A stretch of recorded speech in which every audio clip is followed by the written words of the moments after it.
За бүгдээрээ сайн байцгаана уу? Намайг Тэмүүлэн гэдэг. Би одоо энэ 2020 онд ажил амьдралын гараанд гарч байгаа шинэхэн нэлсэгч. Ямар ч тач би та бүхэндээ одоо энэ мэдээлэл хүрэхээс өмнө эхлээд өөрийн богино хэмжээний түүхийг өгүүлье гэж бодлоо. Миний одоо ингээд өнгөрсөн 5 сарын хугацааны түүх байгаа. Тэгэхээр миний түүх нэг тийм урт түүх биш, мэдээж харж байгаа нь тийм амжилттай, ололцтой түүх бас биш. Гэхдээ энэ дундаас би хүний эрхийн мэдрэмж гих энэ нэг болохгүй байна да гэдэг нэг асуудлыг олж харсан тийм нэг түүхээ та бүхэндээ хуваалцах гэж байгаамаа. Одоо ингээд би сургуулаа төгсөөд ажил амьдралын гараанд гараад өөрийнхөө амьдралыг за шууд ажилд ороод тэ сайхнаар олон гэж төсөөлж исэн боловч миний амьдрал яг тийм сайн дардан байгаагүй. Одоо өнгөрсөн 5 сарын хугацааны түүх маань юутай холбоотой түүх вэ гэвэл миний ажилгүй байсан хугацааны түүх байхгүй юу? Тэгэхээр ажилгүй байх хугацаанд миний хамгийн их сонсдог үгээс нь тэрний юу гэдэг үгээс юм бэ гэвэл хизээ ажилд орох юм бэ? Ажилд орооч ингээд сайхан эргцүүлж мэрэгжлэр ингээд хууль сурчаад одоо хүртэл ажилгүй байгаад байх юм аа гэл тийм үгийг их сонсч ирсэн байхгүй юу. Гэтэ магадгүй би Улаанбаатарт ажил хайсан бол надад интернет утас хоёр байхад хангалттай байсан баг. Хэдвэл би зар хайлаа, уцаар ярьлаа, танаа компанид уулзч болох ингэж л ярих байсан баг. Гэтэ орон нутагт ажил хайж байгаа надад тийм боломж байгааг болохоор өөрөө явж хайхаа зураарахгүй. Гэтэ миний нэг давуу тал гэх юм бол би эргцүүлж мэрэгчлэр төгссөн болохоор магадгүй хаанаас мэдээлэл авахаа мэддэг гэсэн.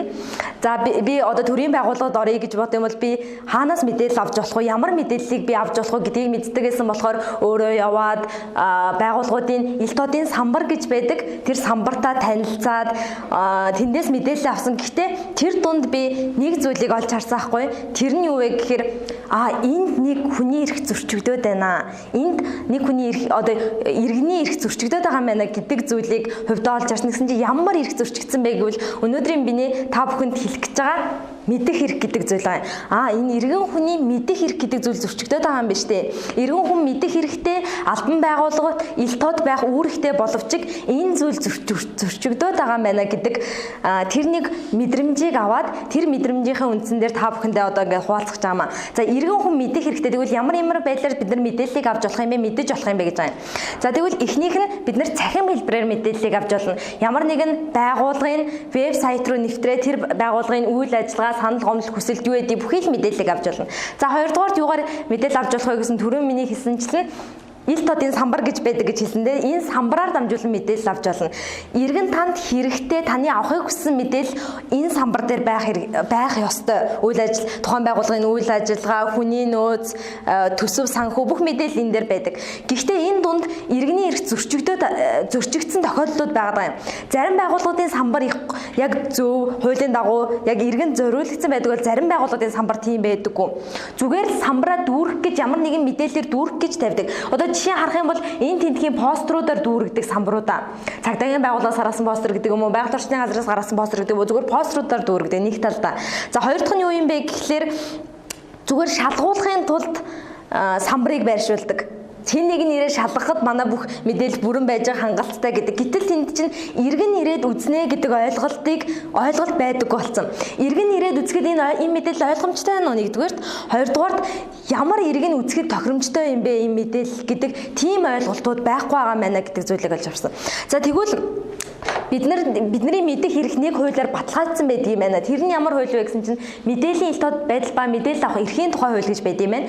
Тэгэд энэ хууль дээрээ бидний мэдэх хэрэг баталгаажсан байдаг юм байна. За тэгвэл мэдээлэл биднэрт яагаад тийм хэрэгтэй юм бэ гэдэг ойлголт байна. За эндээс харж олон. За нэгдүгээр гэх юм бол иргэн та төрөө санхүүжүүлдэг гэж байгаа юм. Бид нар ямар нэгэн байдлаар татвар төлдөг, татварын мөнгөөр төр маань санхүүждэг. За хоёрдугаар гэх юм бол та төрөө сонгодог. Ерөнхийлөгчийн сонгуул, улсын хурлын сонгуул, аймгийн иргэдийн хурал, сумдын иргэдийн хурал гэл шатны сонгуулиудаар бид нар дамжуулаад төрөө сонгодог. Та төрөө санхүүжүүлчихлээ, та төрөө сонгочлаа. Тэгэхээр та юу вэ гэхээр та өөрөө төрийн эзнэ гэсэн үг. Энэ ойлголтыг иргэдэд маш бага байдаг. Ер нь одоо ингээд төрийн асуудал биднэрт ямар хамаатай юм бэ? Тэр чинь тэр дээр байгаа томчуудын л асуудал шүү дээ. Энд байгаа иргэн надад ер нь ямар хамаатай юм бэ гэдэг ойлголттой иргэд маш их байдаг гэсэн. Тэгэхээр та төрөө сонгодог юм чинь, та төрөө санхүүжүүлдэг юм чинь, та төрийнхөө эзэн гэсэн үг. Та эзэн нь бол тэр байгууллага, тэр төр маань танд хамаатай юу гэхээр хамаатай гэсэн үг. За дараа нь ямар ойлголт байна вэ гэхээр мэдээлэл хүсэж буй иргэний ер нь ямар эрхтэй вэ? Та мэдээллийг авахыг хүсэж байлаа. Тэгвэл танд ямар эрх байгаа вэ гэж байгаа юм. За эхний эрх нь гэвэл эрхтэйгч байх хэрэгтэй гэж байгаа юм. Та ямар нөхцөл байдал байгаагаас үл шалтгаалаад та ямар хүн бэ гэдгээс үл шалтгаалаад та Монгол улсын иргэн болж төрсөн л та иргэн гэдэг хүнийхээ хувьар мэдээллийг эрхтгийгш авах хэрэгтэй. Та магадгүй хөгжлийн бэрхшээлтэй байлаа гэд мэдээллийг дутуу авч болно гэсэн ойлголт биш. Хөгжлийн бэрхшээлтэйсэн ч адилхан мэдээллийг авах хэрэгтэй. Таны аав төрийн албанд ажилдаг байлаа, ажилдаггүй байлаа. Төрийн албанд ажилдаг доржийн хүү зүгээр нэг энгийн иргэн дулмаагийн охин хоёр яг адилхан ижил тэгш мэдээллийг хүртэх ёстой л гэсэн ойлголт байна. За тэгвэл та мэдээллийг ямар хэлбэрээр авах хэрэгтэй вэ гэж байна. Та түрүүний хэлсэн чинь та цахим хэлбэрээр мэдээллийг авч болно, амаар мэдээллийг авч болно, бичгээр мэдээллийг авч болно. Та өөрийн мэдээлэл авах хэлбэрээ сонгох хэрэгтэй. Магадгүй би бичиг үсэг мэддэггүй байж болно шүү дээ. Тэгвэл та заавал бичгээр мэдээлэл авах хэрэгтэй биш, амаар тайлбарлуулж болно гэсэн үг. За дараа мэдээлэл авах үндэслэлээ одоо тайлбарлахгүй байх эрх хастанд байгаа. Би ингээд олон албан байгууллагуудаар яваад ингээд үзэхээр зарим албан байгууллага мэдээллийн элтодын самбар байдаггүй байхгүй юу? Тэгээ би холбогдох мэрэгчлэнээ нуулзаад уушлаараа би танаа элтодын самбартаа танилцах гэсэн юм аа. Байдаггүй би хаанаас одоо олж үзэж болох вэ? Хинтээ уулзаж болох вэ гэдээ асуухаар аль байгууллагаас явж байгаа юм бэ гэдэг хамгийн түрүүний асуулт тавьдаг. Тэгэхээр үгүй би ингээд зүгээр иргэн хүнийхээ хуваар элтодын самбартаа танилцах гэсэн юм а гэвэл ингээд бүр ингээд гайхдаг, иргэн танилцд юм уу гэдэг реакшн үзүүлдэг. Тэгэхээр иргэн хүн уулын танилцах ёстой. Энд чинь иргэн зөрөөсөн самбар байхгүй юу? Аль нэг байгууллага зөрөөсөн биш, шалгагдах зөрөөсөн самбар биш. Тэгэхээр иргэн хүн танилцдаггүй маа, эсвэл тэр төрийн байгууллагууд нь иргэн танилцахад нэг тийм иргэн байнга танилцдаг шүү гэдэг ойлголт дутмаг байдаг гэсэн үг. Тэгэхээр албан байгууллагуудаар очиод би ийм шаардлагаар танахаас мэдээлэл авахыг хүсэж байна гэдэг эрхээ та заавал тайлбарлахгүй байж болно. Тэр бол таны эрхээ гэсэн үг. Тэгээд нэмэлт авалгаа авах хэрэгтэй, та амаар тайлбарлуулах хэрэгтэй, бас та албан ёсны их сурвалжийг мэдэх хэрэгтэй. Зүгээр мэдээлэл гэж ирж байгаа болгоныг авах гэсэн үг биш. Энэ мэдээллийн их сурвалж чинь хаанаас гаралтай юм бэ? Яг энэ албан ёсны их сурвалж юу юм бэ гэдгийг та мэдэх хэрэгтэй гэсэн. За дараа мэдээллийн элтод байдал гэж юу юм бэ гэхээр иргэн та мэдээллийг хүртэх хэрэгтэй. Хүртсэн мэдээлэл хүртэх хэрэгтэй бас хоёрдугаар олж авах хэрэгтэй гэж байгаа. Олж авах хэрэгтэй гэдэг нь магадгүй би яваад ингээд байгууллагуудаар яваад танаа самбар чи хаана байна вэ? Би тэр самбараас ийм мэдээлэл авах гэсэн. Эсвэл аль мэрэгчлэнтэй уулзах вэ? Би ийм мэдээлэл хайж авах гэдэг чинь таны олж авч яана гэсэн үг. Магадгүй та бүхэн энэ дээрээ сууж байгаа гэсэн мэдээллийг олж авч байгаа нэгэн хэлбэр. Тэгвэл та энэ олж авсан мэдээлэлээ бас бусдад түгээх хэрхэн бас танд байдгийм байна гэж байгаа. За тэгвэл байгууллагууд ер нь ингээд ямар мэдээллийг элтод байлгах үүрэгтэй юм бэ? Та байгууллагуудаас ямар мэдээллийг элтодоор авч болох юм бэ гэж байна.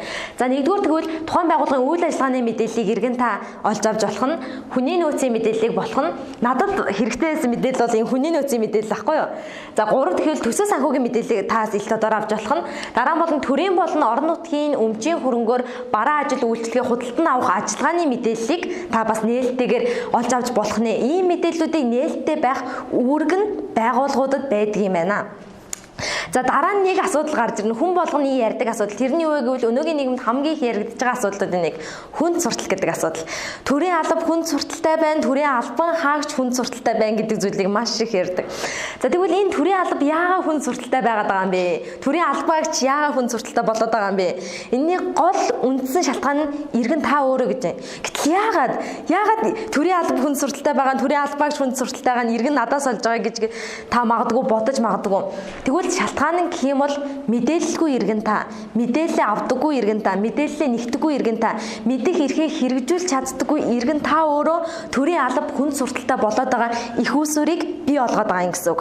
Гол шалтгаан нөхцөл нь тэр байгаад байна гэсэн үг.